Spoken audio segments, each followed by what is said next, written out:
Brasil. Terra daquela estátua famosa que eu não lembro o nome porque eu fiquei com vergonha de pesquisar. Estátua de Jesus querendo dar um abraço.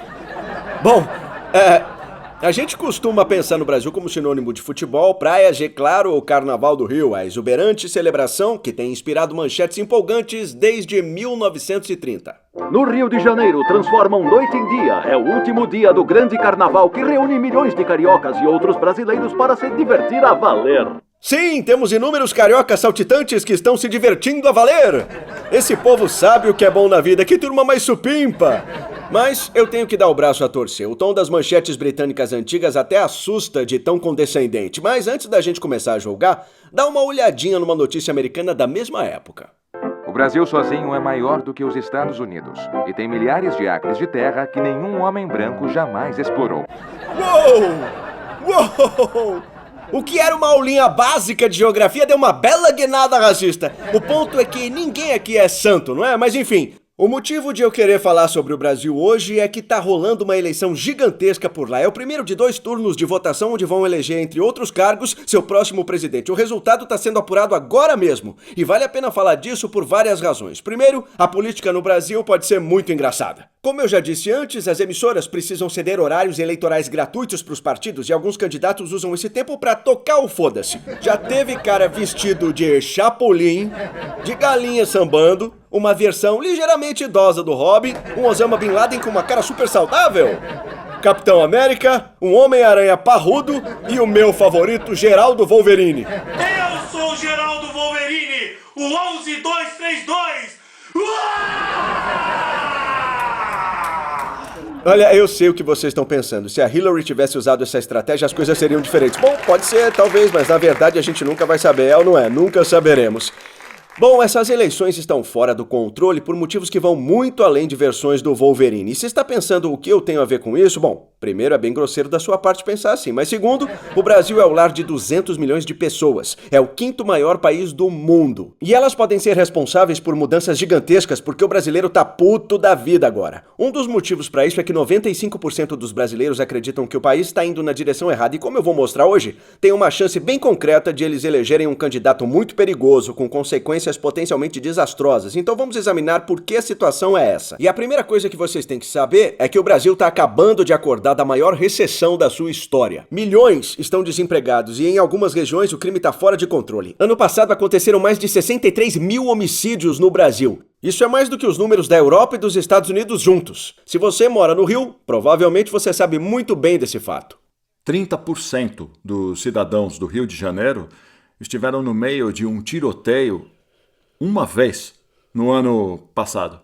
30% estiveram no meio de fogo cruzado. Com uma coisa assim, eu acho que o Rio deveria incluir tiroteio na previsão do tempo. Hoje o céu está parcialmente nublado, com 30% de chance de uma pancada de balas perdidas, então não saia de casa sem seu colete à prova de balas. E a insatisfação com essa onda de crime foi ainda agravada por um gigante escândalo de corrupção trazido à tona pela investigação batizada de Operação Lava Jato. E eu compreendo que esse não parece o nome de uma investigação de grande porte, tá mais pra uma comédia original do Netflix estrelada pelo Kevin James, que sabe Deus por que o Netflix te recomenda depois de você ver um episódio de Chef's Table. Eu não sei qual é o seu algoritmo Netflix, mas ele é burro pra cacete. Bom, olha, a Operação Lava Jato e o escândalo que ela denunciou são complicados demais para eu explicar aqui. Mas para resumir, ela envolve esse posto de gasolina, essas 2 empresas, contratos superfaturados, propinas e subornos para vários políticos e um senhor de idade que viajou pelo mundo com pacotes de dinheiro embalados a vácuo, escondidos numa meia calça e num colete de lycra. O que explica a existência dessa nova fantasia de Halloween de envolvido na Lava Jato sexy. E olha, a escala real desse escândalo é tremendamente assustadora, como você vai ouvir do procurador-chefe. Como é a Lava Jato comparada ao Watergate? A Lava Jato é muito, muito maior. Maior que o Watergate? Bem maior. Até agora, nós já acusamos mais de 2.000 pessoas por centenas de crimes. O valor pago em propinas ultrapassa a soma de 2 bilhões de dólares. 2 bilhões de dólares e maior do que o Watergate. O Richard Nixon deve estar se revirando no túmulo agora. Ei, pera um pouquinho. Abre essa câmera aí. Não, ele fugiu de novo! Ele escapou de novo, seu Nixonzinho malandro! Você é um malandrinho, você é muito malandrinho! Bom, a Operação Lava Jato destruiu completamente a confiança dos brasileiros no seu governo e as pessoas de lá estão desiludidas com razão. O país está caminhando para um caos total. De verdade, isso aqui tá uma zona. Eles não estão governando como deveriam governar. Eu tava querendo votar em branco, porque a gente não sabe mais quem votar. Nós mesmos nos colocamos nessa situação. O país do futuro é o país da depressão. O país da depressão. Essa não é uma frase que a gente espera ouvir sobre o Brasil. Esse deveria ser o slogan de turismo da Grã-Bretanha. Venha para a Grã-Bretanha, nós prometemos que você não vai se divertir a valer. Então tá na mão de quem mudar a situação das coisas. Olha, o político mais popular no Brasil de lavada é esse cara, o ex-presidente Luiz Inácio Lula da Silva. Ele é adorado por presidir durante um período de prosperidade durante o qual programas sociais se expandiram, milhões foram tirados da pobreza, ele estava até tentando reassumir o seu lugar e estava cotado para ganhar com folga. Só tem um pequeno probleminha. Uma das figuras políticas mais influentes do Brasil está sob custódia da polícia.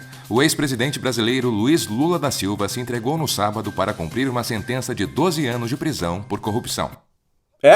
O Lula foi pego na Operação Lava Jato também. Ele alega que as acusações contra ele foram de cunho político e seus apoiadores acreditam nisso. De fato, ele é tão popular que as pesquisas mostraram que ele ganharia a eleição se pudesse concorrer da cadeia. O que até que faz sentido, porque eleger um presidente que já tá na cadeia por corrupção já te poupa do inconveniente inevitável de ter que mandar seu presidente pra cadeia por corrupção. Economiza um tempão no mínimo. Já que o Lula tá fora, seu partido tá disputando com Fernando Haddad no lugar dele. É o ex-prefeito de São Paulo e quase ninguém conhece ele no resto do Brasil. Mas em vez de construir uma marca própria, o Haddad tá desesperado para mostrar sua semelhança com o Lula numa série de campanhas publicitárias. É sutil, mas tenta ver se você percebe. Haddad, Lula, Lula, Haddad. Lula, Haddad, Haddad, Lula. Lula, Haddad. Haddad, Lula, Lula, Haddad. Lula, Haddad, Lula, Haddad. Lula, Haddad, Lula, Haddad, Lula, Haddad. Eu sou Lula, eu sou Haddad. Haddad ou Lula? Fala sério. Isso é um insulto à inteligência das pessoas. Você não pode rodar uma plaquinha e pedir pro povo acreditar que os dois são o mesmo. Não dá pra misturar o Gary Busey e a Lucille Ball só girando uma plaquinha e falando Busey Lucy, Busey Lucy, Busey Lucy, Busey Lucy, Busey Lucy. Sabe por quê? Você ainda vai saber quem é a namoradinha dos Estados Unidos e quem foi casada com Desi Arnaz. Agora, o fato é que o Haddad não vai muito longe com essa campanha, porque além dele não ser o Lula, o partido dele, o Partido dos Trabalhadores, o PT, foi manchado demais pelos escândalos recentes e muitos brasileiros estão ávidos por uma mudança radical. E isso nos traz ao homem que atualmente lidera nas pesquisas, Jair Bolsonaro. E a melhor coisa que dá pra dizer dele é que ele não tá envolvido em uma investigação de corrupção ainda. Infelizmente, essa é literalmente a única coisa boa que eu encontrei pra falar sobre ele, porque ele é um ser humano terrível. Pra começar, o cara tem essa mania de fazer arminha com a mão. É sério, ele faz isso a porra do tempo todo. Tem até um vídeo dele ensinando uma menininha a fazer arminha, sabe-se lá por quê. E olha, gostar de arminha de mão, na minha opinião, é uma tremenda falha de caráter. Coloca ele no sublime patamar do Michael Scott, crianças brincando de ser cowboy e aquele cara do trabalho que fala trabalhando duro, tá duro de trabalhar, que ninguém suporta. E infelizmente a coisa só fica pior. Membro do Congresso Brasileiro desde 1991, famoso por seus pontos de vista muitas vezes racistas, misóginos, homofóbicos e até mesmo antidemocráticos, Bolsonaro se classifica como um político fora do padrão. Ofensiva para a maioria, sua personalidade histriônica leva muitos a dizerem que ele é a versão brasileira de Donald Trump. É verdade, ele ficou conhecido como o Trump brasileiro, que é ao mesmo tempo uma preocupação política e também a solicitação mais nojenta para se fazer um salão de depilação. Olha, eu vou querer uma depilação Trump, por favor, que é quando você arranca tudo da parte da frente, puxa um pouco de pelo da bunda pra frente para dar a impressão de que não é careca. Simples assim. Eu não mostrei nada aqui, você que tá imaginando. Tá na sua cabeça. Não tenha raiva de mim, tenha raiva de você mesmo.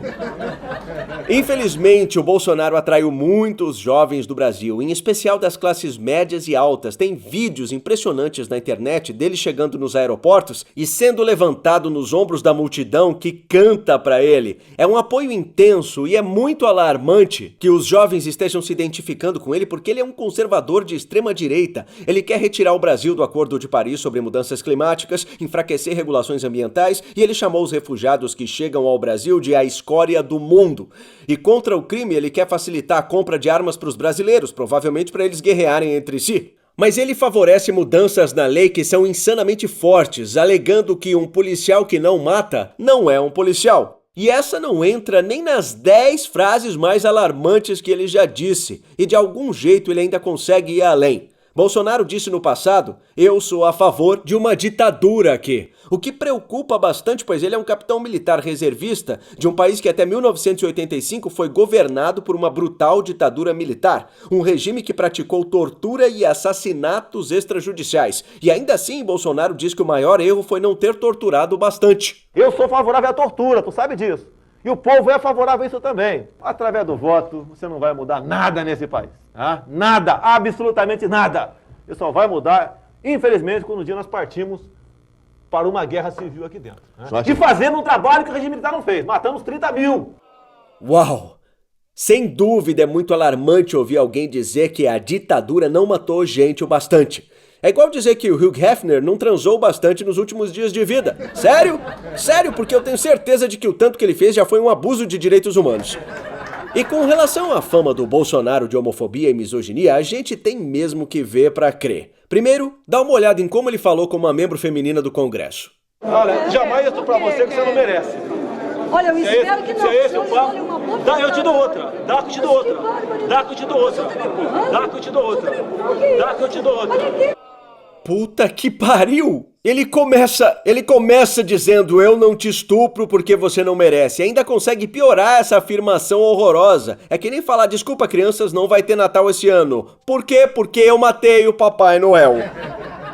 E a homofobia do Bolsonaro, como se não bastasse, na verdade é bem pior porque entrevista após entrevista ele fala coisas horripilantes. Que quer que os heterossexuais continuem gerando crianças para que essas crianças se transformem em gays e lésbicas para satisfazê-los sexualmente no futuro. O filho começa a ficar meio assim, meio gayzinho, leva um couro, ele muda o comportamento dele. O pessoal fala que é discriminação. Agora, você de casa contrataria um motorista gay para levar seu filho na escola? Tá na cara que não.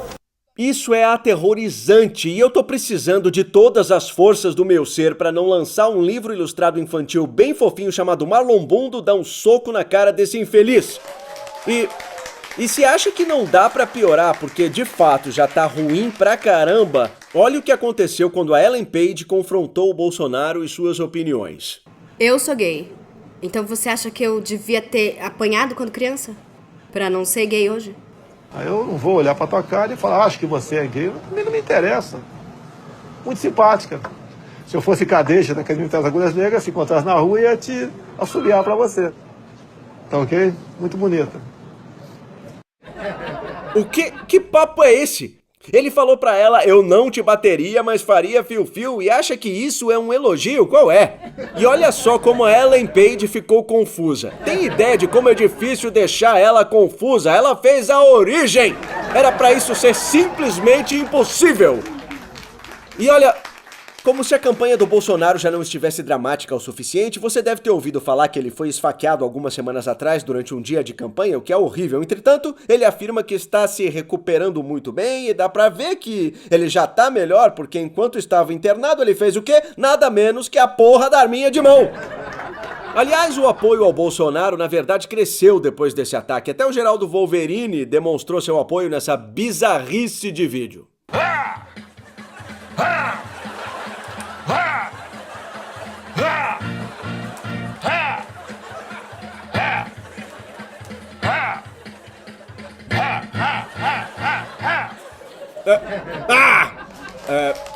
Olha, eu não gosto da motivação, mas amei o jeito que ele fez. Bom, viu? Por que o Wolverine tá apoiando o Bolsonaro? Eu não tenho ideia. Por que ele tá dirigindo um Ford Focus? Esse vídeo levanta um monte de questões e eu não tenho a resposta para nenhuma delas, mas pode ter uma pequena pontinha de esperança. Um movimento enorme emergiu nas 2 últimas semanas chamado Ele Não, em inglês Not Him. Houve passeatas enormes contra o Bolsonaro pelo Brasil inteiro e como você viu esta noite, votar a favor do Ele Não é uma ideia excelente de verdade. A eleição de hoje vai ser para determinar os 2 candidatos que irão para um segundo turno dia 28 de outubro, mas se algum candidato tiver 50% mais um voto, não vai ter segundo turno, ele já se torna presidente do Brasil. E agora mesmo no Brasil, os votos para o Bolsonaro estão em cerca de 48%. Com mais de 3/4 dos votos computados, então ainda que provavelmente tenha um segundo turno com Haddad, ainda existe uma chance dele ganhar no primeiro turno hoje à noite. E se você parar pra pensar, por que isso não aconteceria? Até terminar a edição desse programa, o Bolsonaro pode ter ganhado, a Ruth Bader Ginsburg pode ser atacada por um urso, e todos os gatinhos podem ter tentáculos de polvo no lugar das patinhas. Tudo isso parece igualmente provável porque parece que a vida tá assim hoje em dia. Mas se o Bolsonaro não ganhou, se acontecer um segundo turno em 3 semanas, ainda dá tempo. Esse é o negócio, Brasil. Por favor, olha, eu compreendo que a política atual tá uma desilusão só e nenhuma das alternativas passa muita confiança, mas qualquer coisa é melhor do que o Bolsonaro. O Lula Cover é melhor, o Homem-Aranha é melhor, Gary Busey é melhor. Esse é sim o Gary Busey, tenho certeza que é ele. Meu ponto é, o Bolsonaro não representa o melhor de vocês, Brasil. E com um pouco de sorte, vocês ainda têm uma chance para votar ele não e não deixar esse homem dar um tiro na sua democracia. Versão brasileira, Fala Vigan.